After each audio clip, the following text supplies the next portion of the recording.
1 Samuel chapter 28. In those days, the Philistines gathered their forces for war to fight against Israel. Achish said to David, "You know, of course, that you and your men are to go out with me in the army." David said to Achish, "Very well, then you shall know what your servant can do." Achish said to David, "Very well, I will make you my bodyguard for life." Now Samuel had died, and all Israel had mourned for him and buried him in Ramah, his own city.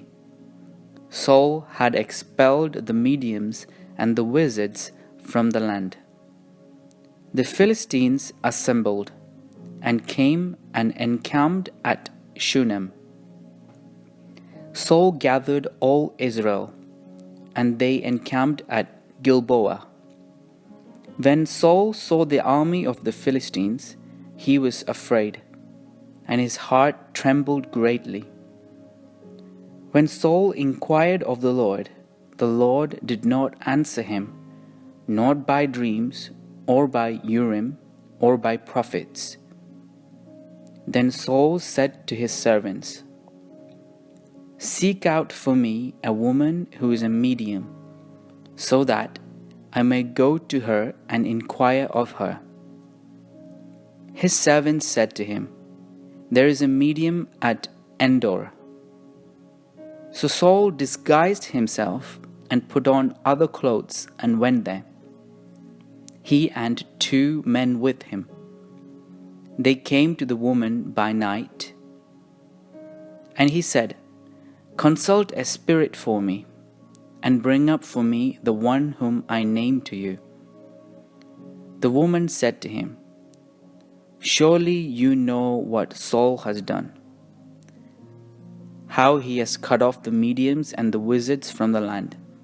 Why then are you laying a snare for my life to bring about my death?" But Saul swore to her by the Lord, "As the Lord lives, no punishment shall come upon you for this thing." Then the woman said, "Whom shall I bring up for you?" He answered, "Bring up Samuel for me." When the woman saw Samuel, she cried out with a loud voice. And the woman said to Saul, "Why have you deceived me? You are Saul." The king said to her, "Have no fear. What do you see?" The woman said to Saul, "I see a divine being coming up out of the ground." He said to her, "What is his appearance?" She said, "An old man is coming up. He's wrapped in a robe." So Saul knew that it was Samuel, and he bowed with his face to the ground and did obeisance. Then Samuel said to Saul, "Why have you disturbed me by bringing me up?" Saul answered, "I am in great distress, for the Philistines are warring against me, and God has turned away from me and answers me no more, either by prophets or by dreams. So I have summoned you to tell me what I should do." Samuel said, "Why then do you ask me, since the Lord has turned from you and become your enemy? The Lord has done to you just as he spoke by me, for the Lord has torn the kingdom out of your hand and given it to your neighbor, David. Because you did not obey the voice of the Lord, and did not carry out his fierce wrath against Amalek, therefore the Lord has done this thing to you today. Moreover, the Lord will give Israel along with you into the hands of the Philistines, and tomorrow you and your sons shall be with me. The Lord will also give the army of Israel into the hands of the Philistines." Immediately Saul fell full length on the ground, filled with fear because of the words of Samuel, and there was no strength in him, for he had eaten nothing all day and all night.